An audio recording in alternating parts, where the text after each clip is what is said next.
Welcome, baddies of all kinds. Okay, this video is for you specifically. If you want to do your breast and you don't even know what to expect. I was just like you. I didn't know what to do. I didn't know where to start. It was just something I thought of, and I thought that me wanting to do my breast made me insecure. So this video is for you specifically if you just want to do your breast because you just want to. I don't think that, wanting to alter your body is necessarily an insecurity thing. I think that sometimes people need different things to be happy. I do think there's such a thing as taking it overboard, but this is for you if you just want to buy some titties, period. Okay? This is a breast augmentation. This is my journey, or at least my journey as of right now. So I am actually 3 weeks post-op. I'm going to be officially at my 1 month mark on April 15th because I had my surgery on March 15th. You can still see I have my bra on. I'll actually show you so that way no one's like, what? So this is the bra. Okay. Let's just start with the basics, okay? The first thing that you need to do is look up who you're going to go to and what kind of breast augmentation you're going to be having. So if you have like more sag to your breast, then you're probably going to need a lift. But I didn't need a lift, so I'm going to be speaking from that perspective. I didn't need a lift. It was just a simple implant, boom, boom, right? Okay. So I started by just asking people who also did their boobs, like, hey, where did you go? Where did you go? Like, boobs I actually see with my eyes. I ended up going to Dr. Crow. He's located in Miami. I honestly don't recommend anybody to go like really far because if you have to like see your doctor, you would want to be able to get to them quick. I live in Florida, so doing my boobs with Dr. Crow was very convenient for me specifically. Okay. I made a consultation with him, and in that same week, they scheduled me. I was like, gasp. It just came too quick, way too quick. I was not prepared, so I just needed like a whole different date, so they gave me a different date. Basically, when you get your doctor of choice and you get them on the phone and you meet them in person, they are going to tell you that you need to do blood work in order to do the surgery because they have to clear you. If you don't like needles, you're going to have to get past that because of the simple fact that they cannot do any anesthesia or any implants of any sort without knowing what's going on in your body. So suck it up. Get that blood work done, honey. Get it out the way. It's just going to be a small pinch. I have baby veins, so believe you me, I know what it's like to not like needles. It's just not fun. But it's okay because without, what did they say? They say no pain, no gain. So this is that moment extremely. This is one of those no pain, no gain moments. Okay?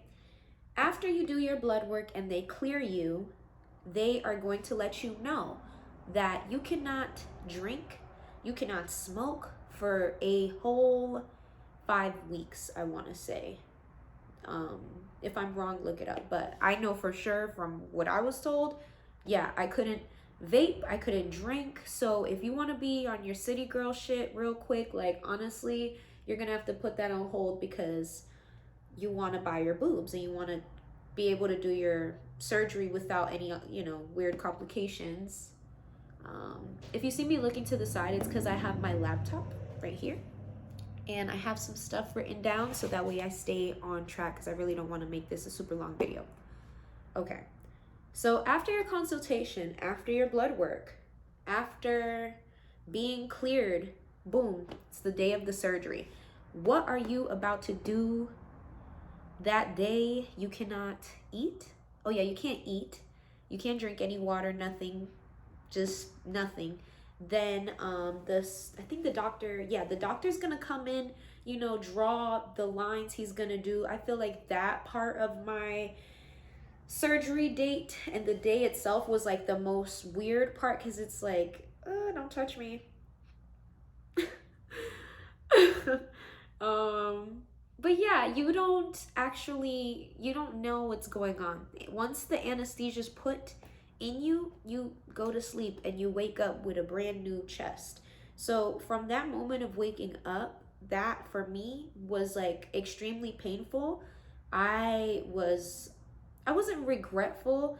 I was just more so like, oh my God, am I even able to handle this? But at that point, you already did your boobs. So you're there. You're down for the ride. If you're not down for the ride, this isn't for you. But if you are, this is for you. Um, the first week was the most painful. I was not able to sleep. Oh, you're not able to sleep on like on your stomach for like 6 months. So I like to sleep on my stomach. I like to have the face, in the pillow type of vibe. I like to be submerged in my bed very deeply. But because I had just gotten my boobs done, I had to sleep with like 3 to 4 pillows, just like mad stiff, and that starts to like for me mess up my back, and like it wasn't fun. My neck was hurting, so it's like all of this is hurting, all of that is hurting. You just are trying to do your best to keep your breasts stable. When you are post-op for the first 3 weeks, they're gonna give you a bra, the one I showed you earlier, and they're going to give you a band. And I don't have that band with me. I actually lost it. I really cannot find it, and I wish I could so I could show you. But it's going to be like a band, just like this little thing that you strap on. Like it's like honestly, it's like a seat belt for your boobs. And you're gonna be wearing that band underneath your clothes every day for about, I want to say, a week. Because on the second week, I don't remember wearing my band. It's like foggy at this point.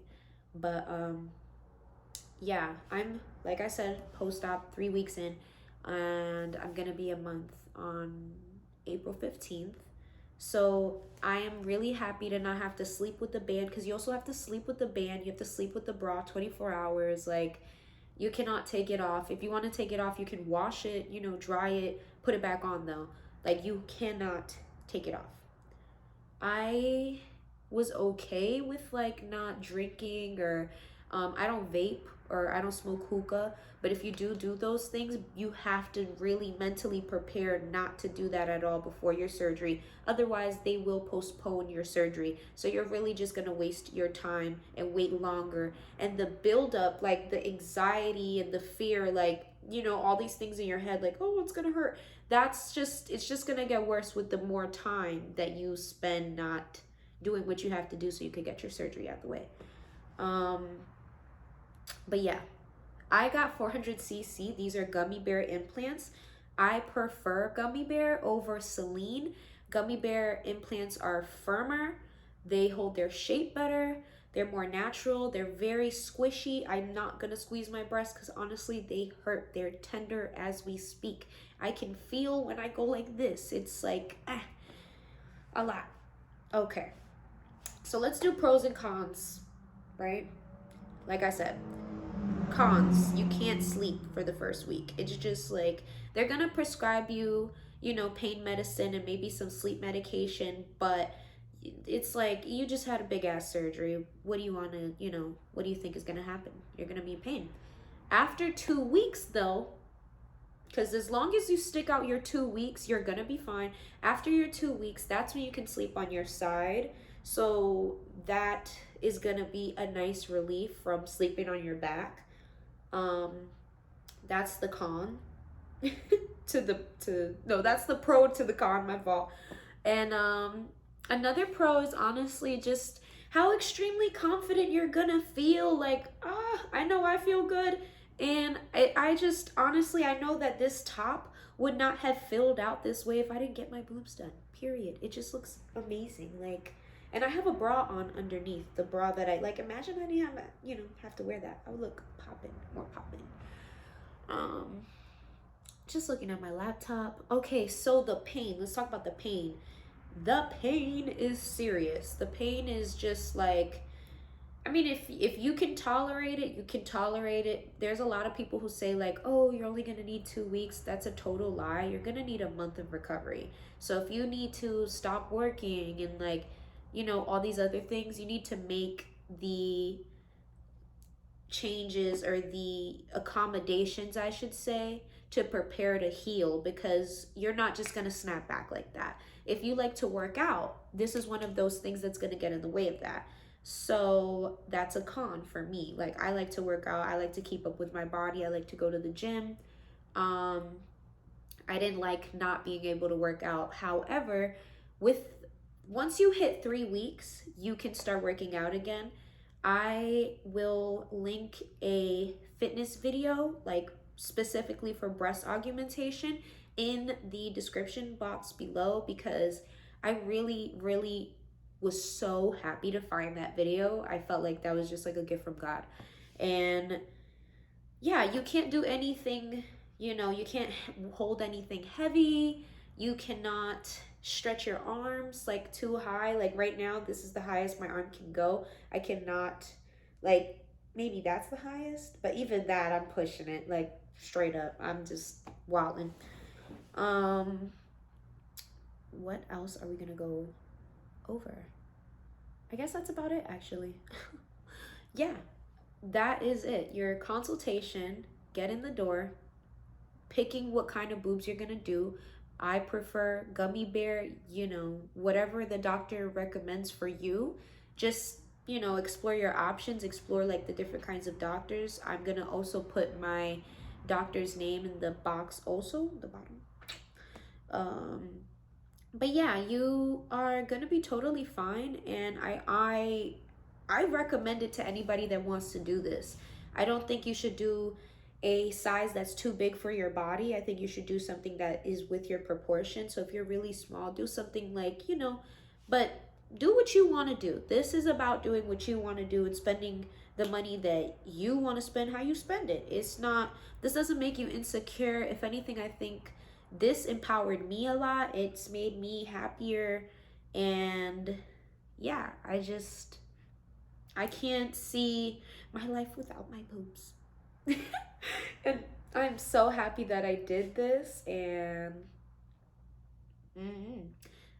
I think you should do it too.